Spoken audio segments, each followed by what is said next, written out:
All right, should we get started here, and then if the judges join us, we can get them up to speed. Sounds good. All right, well, let's call the meeting to order. Call the roll. I'm sure you got that. I'm looking for approval of minutes of the meeting of February 27th. I'm sure we all remember February 27th. I didn't even know that was a real day at this point. So we have the meeting minutes, so I'm looking for approval for the minutes. Is someone want to throw that out there? I'll make a motion to approve. All right, how about a second? I can second. I don't know if I'm a voting member or not, but We'll take it. okay. We're doing it. You're gonna now be in charge, Deanna, because you showed up. Perfect. All right, so all in favor, say aye. Looks like we've got Judge Peterson joining us as well. Hi, Judge. We're just getting started, so Good afternoon. afternoon. Unmuted. All right, so minutes are approved. We can slide right into agenda item 4. That's the staff report. Sarah, do you want to kind of give us an update as to what's happening? Sure. Let's see. We do have a quarterly CJCC meeting scheduled for Thursday, August 13th. That'll be at 4 o'clock. It'll be via Zoom. So the agenda and meeting details will be coming out here shortly. We held an executive meeting last week and decided to really start moving forward with work groups, reconvening the work groups. So we've got our EBDM one today scheduled, but we're also going to be getting the DEC work group up and running again, stepping up work group. Data work group's been meeting for a while, and then we're going to also get the communication work group up and running. So we're really taking a look at the goals that we approved at the beginning of the year and activities to see really what's feasible to continue to work on this year under the COVID precautions, and maybe how we want to readjust. So just really getting things moving again under this new normal that we're all in.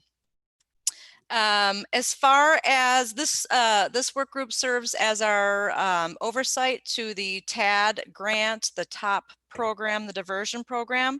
So just want to give an update on that. We did file the second quarter report to the state for TAD. We've had good monthly numbers as far as participants. We're typically about that 20 mark, but the number of referrals has definitely declined with COVID. So that's just something that we want to keep that program up and running and appropriate people, in that program. The assessment protocol, which is also part of our TAD grant plan, that has been on hiatus with staff not being able to get into jail. So we do have a meeting scheduled with our jail administrator on how we can really get that back going virtually.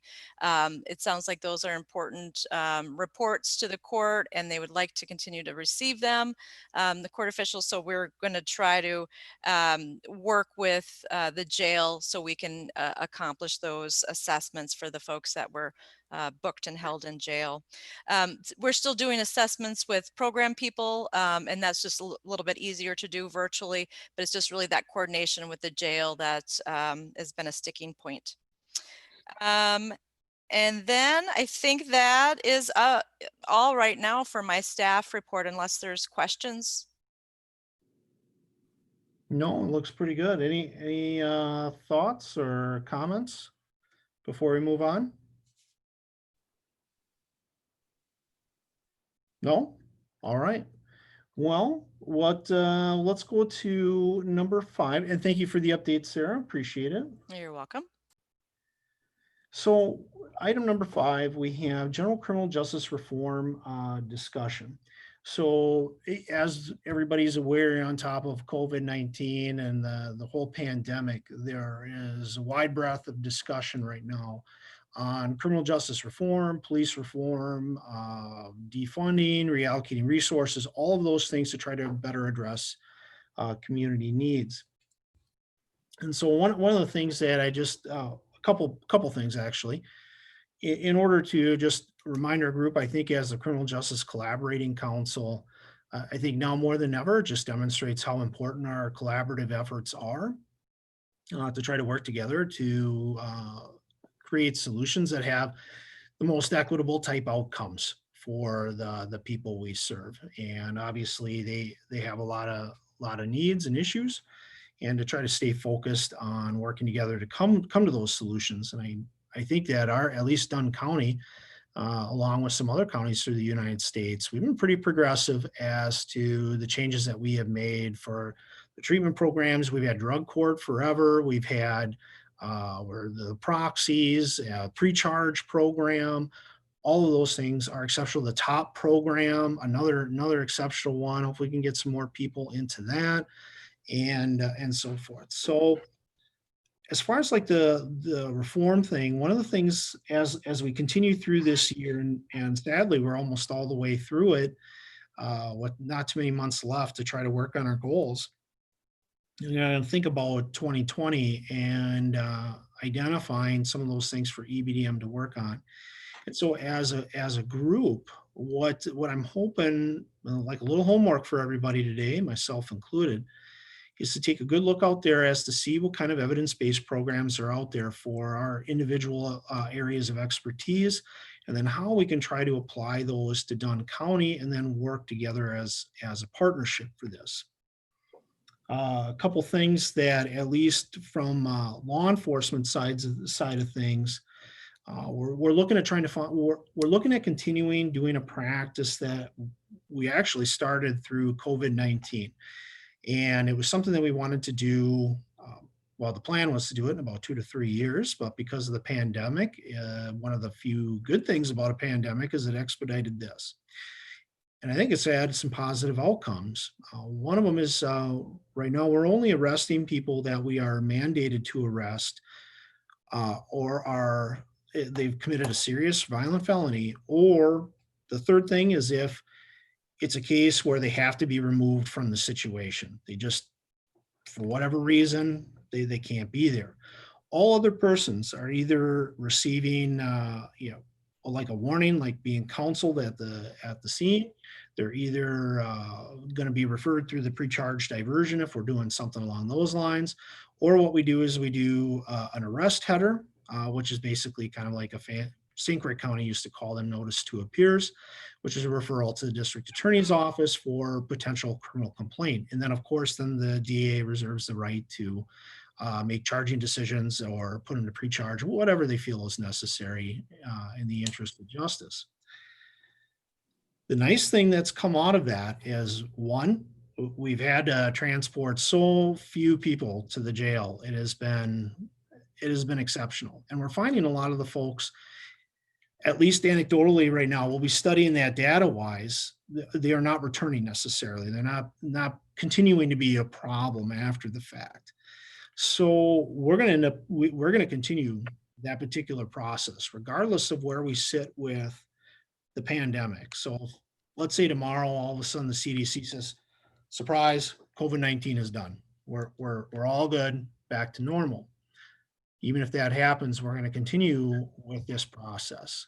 And I think that really keeps in line with some of the things that we're talking about for either diverting or deferring people or deflecting people, for a better term, away from criminal justice. And it's having at least some nice impacts on that. The other thing for the criminal justice reforms, and I'm sorry if a lot of this stuff is kind of police related, from our last minutes, we did talk about Project Hope and timelines. Well, just an update on that. Our city council did fund Project Hope in March. They allocated $75,000 to begin the program. And the plan was to hire in part with a school resource officer. That was part of that phase one. So getting an SRO, doing deflection programs, high risk assessment or juvenile intake assessment things for whether or not they need to be referred to human services if there's an issue, or determining high risk behavior by analyzing some National Institute of Justice forms. And then Massachusetts has come out with one that was promising, and I believe they've come out now as evidence-based. So we're going to be taking a look at that program. Now, a monkey wrench then, of course, got thrown in with the COVID-19. So the school district is not, they're planning on coming back, of course, to bring students in. I think realistically, we know that there'll probably be an outbreak at some point inside the school or infections. They may have to consider shutting it down. So we are not going to be delivering the Botvin Life Skills program and that we had planned for the school year. Instead, we are going to be doing a virtual delivery of that program for parents, because they have a middle school age parent program. Set that up first, and then develop the school delivery model of the following school year. But in the meantime, the good part of that is this is giving us a time to utilize or build up assessments to identify those high-risk juveniles. And also, because of the way school is going to be delivered and how YSOs are working, and this is where I'm going to look to some of you folks for some assistance, is to build in the mental health approach. Phase 2 was supposed to occur in 2022 or 2023, which is then working on behavioral health, identifying those people that are either high risk for overdose and have substance use disorders, who are coming into contact with the criminal justice system, along with those persons that have mental health, and trying to get them to counseling. And to try to make the story shorter, essentially what it is we're looking for developing that community partnership. And I know all of our budgets and resources are strained. So part of this is an ask to work together, is that if we do identify those folks, if you're willing to help develop that in your areas of expertise, and then when we do some of these community interventions for folks that may have some of those issues, especially the substance use disorders, to partner with us to go on what we would consider as, without having a formal name for it, like an intervention type team, where you're there with a dressed down plainclothes type officer, counselor, or psychologist, and then someone from the medical profession to try to assist with that. So I do think that we'll be able to kind of amalgamate the phase 1 and phase 2 because of the situation of COVID-19. And that really keeps in line with like the police treatment and community collaborative approaches, the PARI approach of the police addicted assistance and recovery initiatives. And the whole premise of all of that is to get to the grassroots of where the issues are that are creating that potential criminality. Basically taking a public health model approach. Or if you want to use old-fashioned police, it's like problem-oriented policing. These are the real problems, and if we solve those problems, the big ones down the road will not happen or will be allayed. So as we continue to move through this year and then look at next year, one, I would just ask you if you are interested in assisting with that. I'm not saying you got to dedicate a person to be doing it full time, but even at the outset of just being part of the discussion, because you all have areas of expertise that we don't, and we'll need some assistance, because the idea is to have good outcomes, not just outputs, and we don't want to be doing something that causes more harm. And then the other part, as an overall EBDM focus, if you have ideas for programs, projects that are evidence-based related to the criminal justice system, please come forward, either through this group or relaying it to the executive committee too for consideration. We will need that.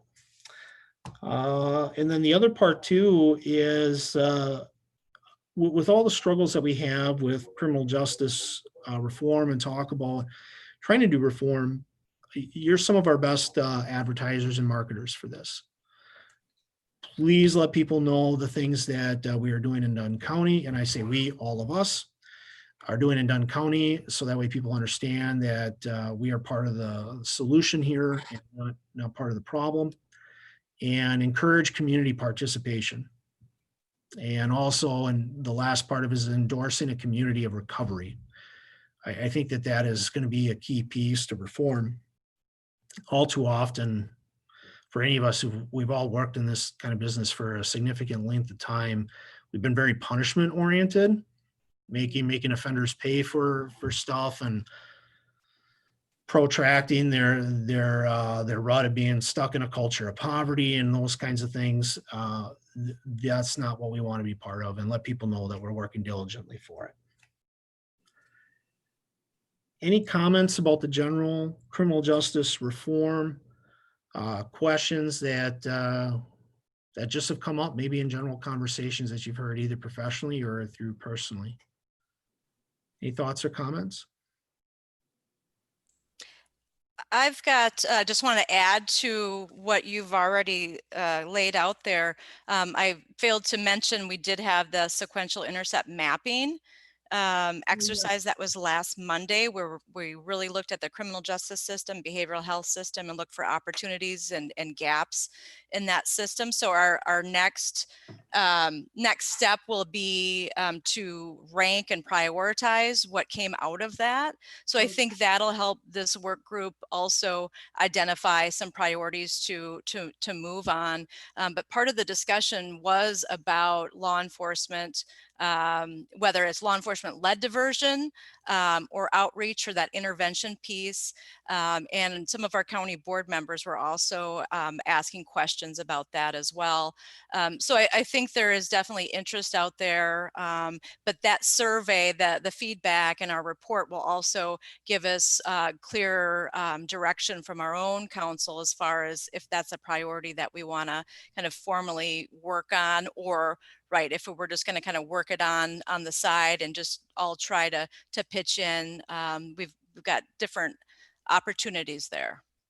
That's excellent. Thank you for bringing that up. I'm embarrassed I neglected that part. Anybody else? All right. With that, let's slide into item number 6. This is just a brief thing I wanted to bring up to the group. So this has been percolating for, I would say, and Sarah, correct me if I'm wrong, for about the better part of 2 years, where we've been looking at our data through our data work group, understanding our folks that are, yeah, thank you for sharing there, are essentially like who's in jail for what do the demographics look like, and so on. And one of the things that has come up through that group, and I think this is a fair question to ask, is let's say we have a percentage of people who are persons of color that are in our jail. They're exceeding basically our census data for the county. And so the thought is well, why is that? How is that? Is this an issue of disparity? Is it an issue of bias? Is it an issue of just demographics, people moving through our community? And there's been thoughts that, well, is it through I-94? Is it just zero tolerance policing practices? We don't know. And basically we've been speculating and talking about it. Well, just with everything that is happening here in the world right now, and the consistent push to try to have good outcomes, the Menominee PD has reached out to a group called the Center for Policing Equity, and they have offices through the United States, but primarily is on the West Coast, founded. The Center for Policing Equity is a nonprofit organization that will come in and analyze your records management system and data to try to look for gaps, disparities, potential biases in service, to try to create better outcomes. They do this for free. And these are made up of statisticians, law enforcement experts, corrections experts, other folks like that who can analyze that data. They do have some paid services, but they're part about analyzing the data and formulating a report and recommendations. That is completely free. They are a grant funded entity. And so we've reached out to those folks, and we're in the process of coming to an agreement with them for them to come in and analyze the data at the Menominee Police Department. I haven't had a chance to talk to the sheriff or any of the villages about it to see if they're interested in doing a consortium look. At least for Stout and the sheriff's office, they previously shared the same RMS as we did, and now all of us are all on the same one. And they will analyze data as far back as we have it. Just depends on what we want to do. And my initial thoughts was, since we all converted our legacy data. This will go right back to 1999. And let's take a look, because law enforcement still at that time was very much a traditional entity. I mean, it's called the reform period in policing, or the community policing period transition, but it was still, enforcement was geared towards zero tolerance policing, which is very much traditional, to now where you're starting to convert and using evidence-based practices, proxies, more knowledge and education on how those policing practices might have impacted people. So that I want to throw out there to the group, that we're going to be moving forward with that. And I saw the sheriff was on vacation, so I was bummed out he wasn't able to be here today, but you got to have some time off once in a while. But we'll be connecting with those folks and others to see if they want to be a part of it. And then the end goal, whether people want to be a part of that or not, is then to publish the information, the good and the bad and the ugly of it. I want to know what it is that we are doing, how we can do better. Is it policy issues, strategy, what have you? And be transparent in the process. And I'm hoping others will be interested in that too. And whenever that timeline comes out and potential collaboration with others, I'd like to bring that back to the group if you're interested in, especially, I know we're not the data group, but I'd like to bring it back to the data group, because I think that really fits in line with their individual work group mission. Any thoughts on that, or concerns you folks might have, or pitfalls that might be out there, or advantages?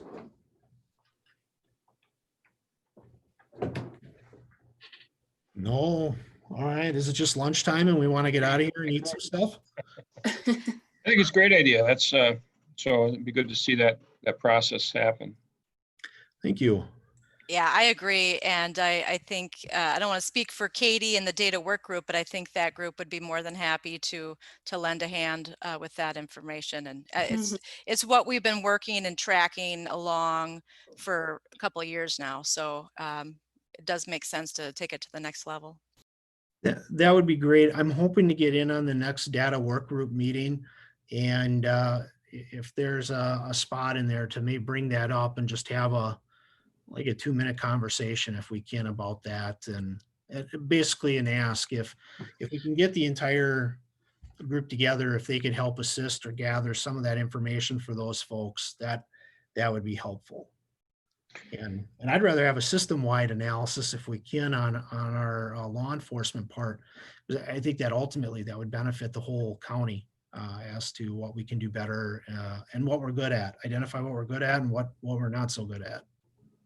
Eric, does any of that go to, what happens in court, dispositions, and, the same sorts of considerations with what happens in with actual cases as it goes through the court process? I'm not entirely sure on that. The part that I had asked about, and they might, and we're supposed to be reconnecting here to set up what the process will look like. I'll float that out there to see if they do that. And then that may be something under one of their paid services. And a lot of their stuff gets grant funded too. So if we did want to take a look at outcomes for court, recidivism, charging, those kinds of things, that might be something they can do. If not, I'm sure that they know groups that do study that and could probably assist. So I don't have a great answer for you, Judge. Okay. Well, thanks. Yep. Anybody else before we close out that item number of discussion? Nope. Well, the next one was the proxy tool utilization, and which will kind of tie into number 10 too as well. So I think if we can jump into, if we can use 7 and 10 here at the same time. So one, I want to just remind people that we're still using the proxy tool. We may be looking at adjusting when we're delivering it. Normally we use the proxy tool when we have an encounter with a person, and we're going to we're going to arrest, what have you.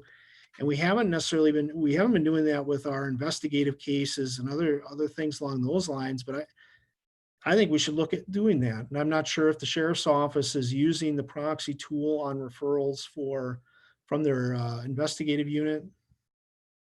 but I'd like to see the proxy tool expanded and floating that out there to our law enforcement partners for a couple of reasons. One, to just have a better reach for clients.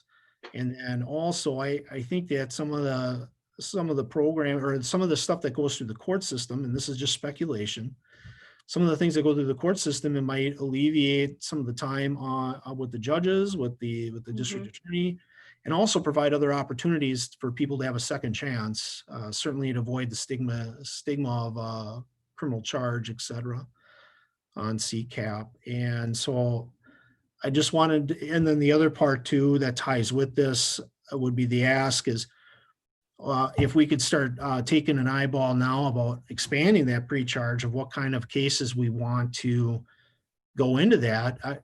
Menominee Police Department, the city of Menominee certainly supports expanding that for opportunities from the current list that we have for people that are eligible. And that's a wider conversation, obviously, with District Attorney and Deanna. I want to throw that out there for some discussion with the update. So I'm turning it over to Deanna and the DA. Well, if you want me to just jump in here a little bit with some information. So we started the diversion program or pre-charge program back in 2016, but it wasn't really until 2017 when we had a full year of data.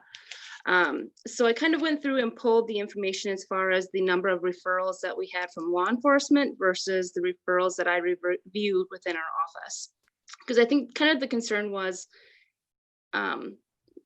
is the program being utilized to its full potential as far as referrals from law enforcement? So in 2017, we had 12 referrals from law enforcement. In 2018, we had 6. 2019, we had a total of 30, but 24 of those were direct referrals from Stout University in regards to laptops. So essentially, besides those 24, we had only 6 other referrals from law enforcement for the pre-charge diversion program. The amount so far is into 2020. Again, we have a total of 8, but so far 5 of those have been from Stout. So we're only at 3 from law enforcement. So yes, beyond those, I'm sorry, go ahead. Go ahead. I was gonna say that's part of where I'm concerned. If is there a lack of education? We've had turnover, of course, at all the departments. And then the other part is not just about what the proxy tool is, but that even if someone may come in as a medium risk, they may be still okay for a referral. And I wonder too, if the officers are thinking, well, okay, they didn't come in low risk, I won't do a referral. And then the other part is I want to make sure that that referral is either being done by law enforcement or when they're getting booked in by the jail, that's being done consistently. And I don't believe, and I know at least our investigators, when they're referring up to the district attorney's office, they have not been doing proxies. Or obviously they're dealing with felony cases, so the odds of them getting a proxy are 0, but or a diversion through that is 0. But at least we'd still have measurements for folks who might be high risk. I'm sorry, I interrupted you, Deanna. Go ahead.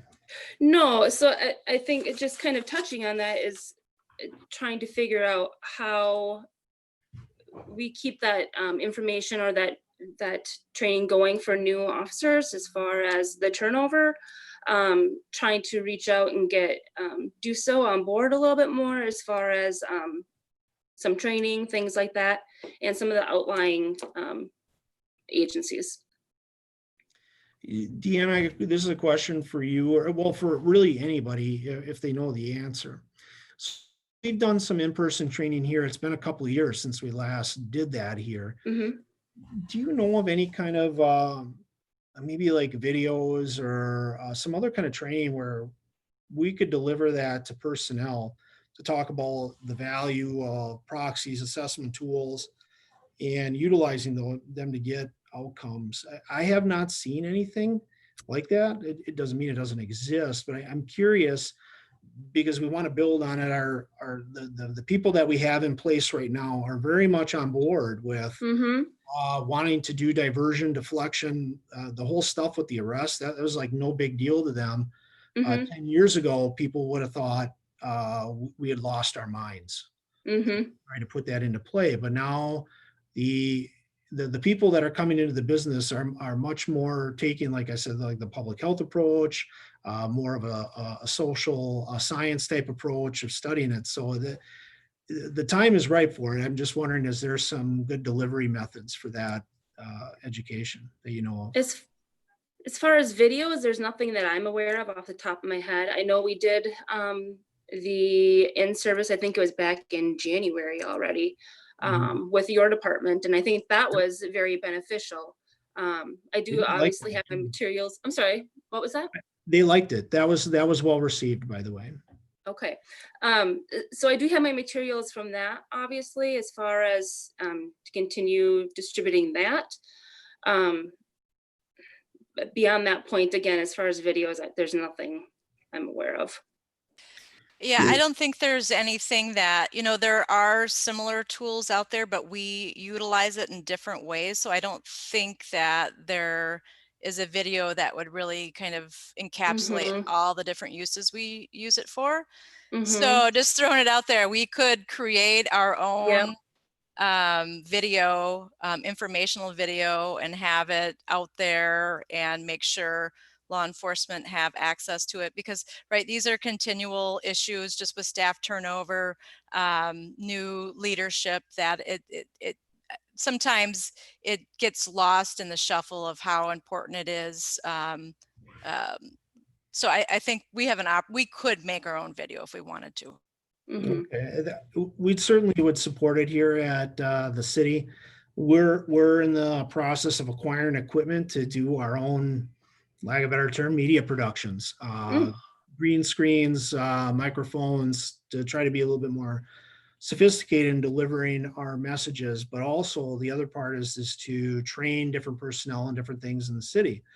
So we should have a lot of that stuff online here on board within the next few weeks. So if there's an appetite from folks in this group to work together to kind of create a training or informational thing so we could reinforce it with folks, certainly would be willing to do that and partner up.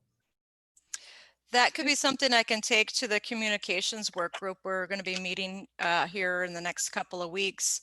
That is led by Brenna Jasper with the PD. So we potentially have access to some of the new equipment for a video. Yeah, well, she's a great resource for it. So if you wouldn't mind doing that, that would be absolutely wonderful. And then let's see here, the other part of it too, and we haven't pushed this into an actual policy. The assessment tools, they're supposed to be trained on this through their training programs, and there was a directive given out when this was originally implemented.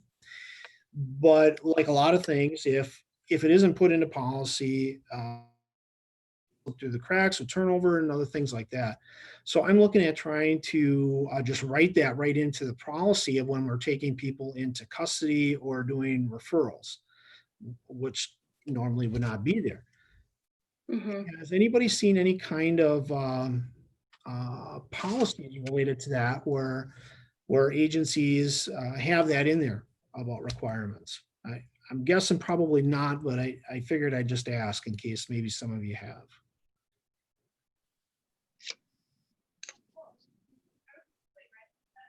The silence is telling me no. Yeah. So we'll pass on that. I'll have to do some digging on my own then.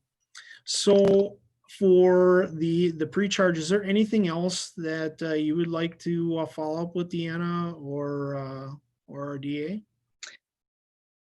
Well, I think the other thing, just kind of tying into that, I know there's been some discussion kind of going off and on, and we've never really proceeded with anything to this point, is kind of the expansion of the charges that we're allowing in. So my thought with that is this a discussion that we would want to have inside the EBDM work group, or is this something that we want to do on a separate type platform I'm open to either way, because I don't know how many types of complaints or criminal Mhm. files that we would want to add to that.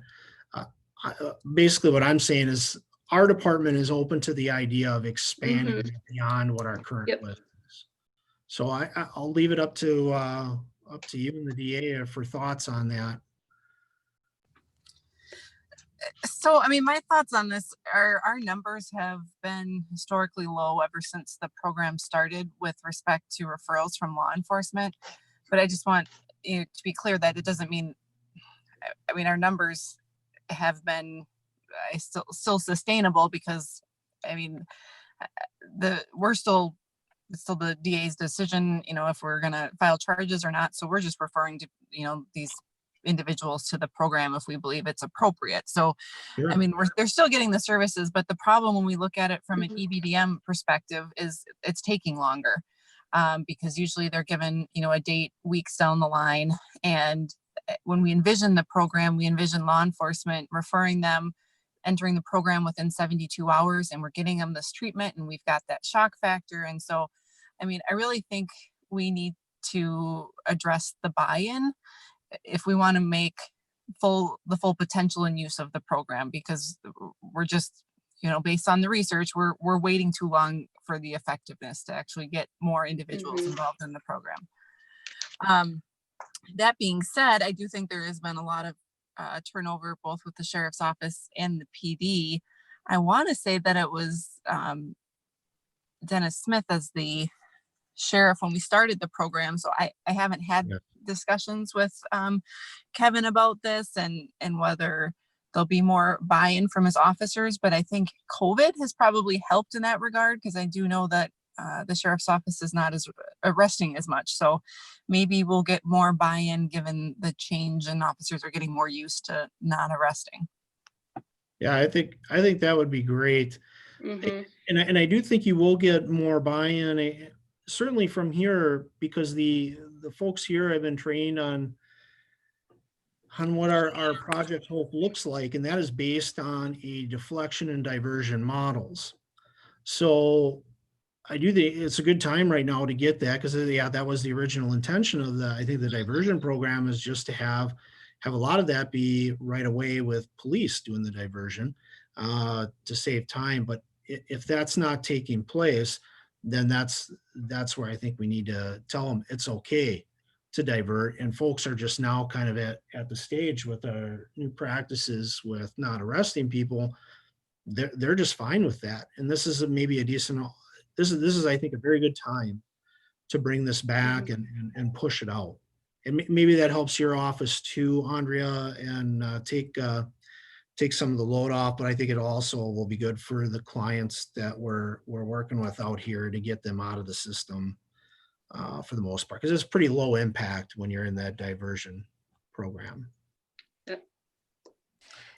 So just wondering if we want to have a meeting outside of the EBDM group. I can help set that up with our sheriff and you, chief, and Andrea and Deanna. We can also pull in some of our other law enforcement partners out there. Or do we want to kind of, back to, I guess, Chief's original question, keep this within the work group? I'm just wondering for kind of thoughts on that. I'd be all for setting up a system like this where we get it more formalized to talk about it too. I just worry if, and I'm as guilty of this as anybody else, that if we wait on our own accord for, trying to figure out a time, when it's convenient, nothing is ever convenient because we're all busy. I think we need to have something put out there where, okay, we have this scheduled. We're going to have this be part of the conversation. So it doesn't have to be necessarily an official CJCC thing, but I do think that we should bring in those shareholders. For me, is set up like a doodle poll or something along those lines to identify some dates where we can all meet it or all be there, and then talk it through as to how it would be expanded, and then how we would get our personnel to utilize it, primarily the police right up front. And we could do that August, September time or something along those lines. Okay, I think that sounds like a good idea. Okay. Anything else before we kind of switch gears and go to item 8? Because we're getting short on time. No, I think that's it for me. Okay, okay, so we have diversion for referrals. We kind of covered that a little bit. So like 9, update on juvenile diversion. So what I'm looking for, and this is going to be working with human services because they're really tied with us in the school district. Juvenile diversion, identifying some, I guess, basically easy law enforcement type assessment tools, similar to like a proxy would be, for determining high risk juveniles. And it could be risk for truancy, violence, substance use, neglect, physical abuse, those kinds of things. And so I'm going to ask upon the group if anybody has some information on that, please share it, or if you'd like to be part of that process. The police department right now has a bevy of different programs that we are sorting through that are occurring across the United States that are deflection and diversion based for juveniles to try to help them early on before they're either early onset delinquency or their delinquency develops into criminal activity. Is there anybody from on this call or I guess video conference that would be interested in meeting with us or talking about it?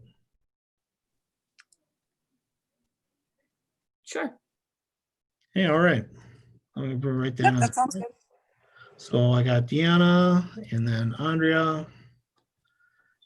And I'm gonna try to get a hold of Director Corpola to see if she or some people from like CPS would be interested in being a part of that, because we refer about 200 juveniles a year for various violations. That's not including truancy, to human services, and we're hoping to reduce that number significantly.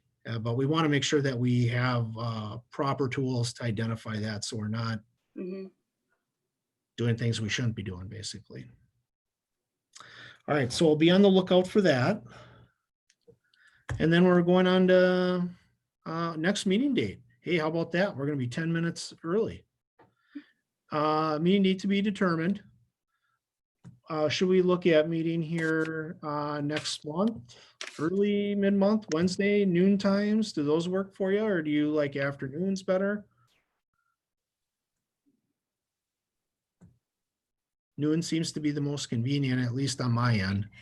Yeah, I think for a lot of our court folks, unfortunately, they have to eat their lunch on camera, but if we want them to be involved, generally the noon hour works best. I think it's good to have the court personnel involved in here. It's just that they just touch so many parts of the system that I don't want to see them excluded. So how about we take a look at the first or second week of September after the holiday, and look for noontime. Do you want to send out a doodle poll, Sarah, for that, just to see which noon day would work better? Sure, I can do that. You bet. All right, then we'll get set up. Is there anybody else that has a statement they would like to make or things for consideration for our next meeting before we adjourn for the day? I'd like to say just a couple things, Eric. You know, when we had a meeting recently, you know, after all this the violence and the protests and so on, and I think at our CJCC meeting, or I don't even remember what meeting it was, but I shared a sentiment very similar to what you did, and that is that we're very fortunate as to where we are and what we have been doing. I think we've been doing a lot of things, a lot of good things, and I think there's a lot of other jurisdictions that could learn a lot from the law enforcement and the system here. But in having said that, I think it's important that we make sure that, you know, that we appreciate that, and that we, you know, we redouble our efforts to not get, you know, ripe and rotting. You know, as I said before, that we continue to be green and growing, and look at this and try to make sure that new people entering the system, new officers, new prosecutors, new judges, because we'll have new judges, that we continue that on, because sometimes you don't really appreciate what you have, because until it's gone or something. But we're very fortunate. We haven't had the kind of controversy. I think our public is supportive of what we do, and we don't have any horrible community issues to deal with related to criminal justice and law enforcement. I think that it's really easy to take that sort of thing for granted until you see, cities burning. So anyway, I just wanted to add to that, and thank you for your efforts to the police department. About a little bit of your meeting on the 28th. I thought that was really a good thing to do. And so anyway, I want to thank you all for your efforts. And I think we need to, again, keep her going. Okay. Thank you, Judge. Appreciate the words. Bet. My only suggestion, I definitely agree with Judge Peterson's statements. But I've always considered whether we as a CJCC could try to facilitate an implicit bias training, just given the cultural climate.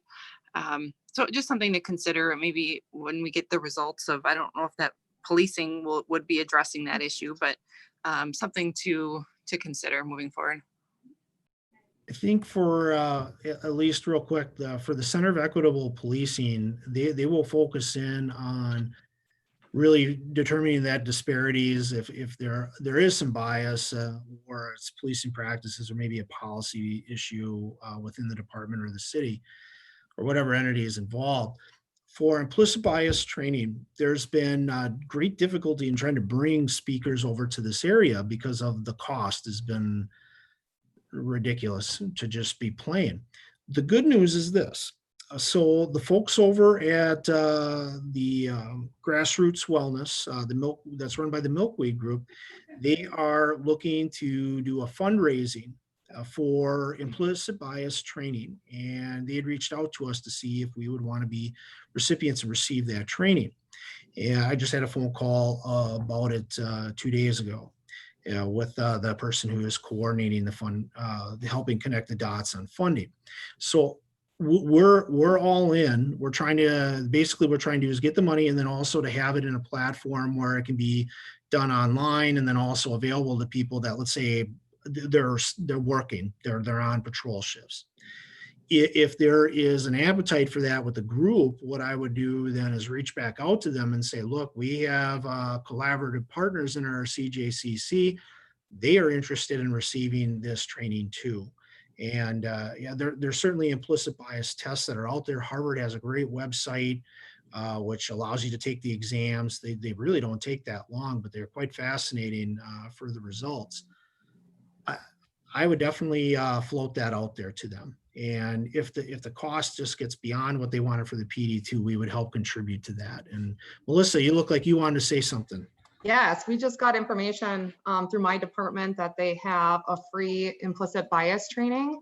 It's going to be offered through the National Criminal Justice Training Center through the Fox Valley Technical College on August 25th. I can forward that email on to Sarah, and if Sarah wants to get it out to everybody. There's also a training on the, I think it's the 18th as well. So it's a free training, it's online, and it's offered through, National Criminal Justice Training.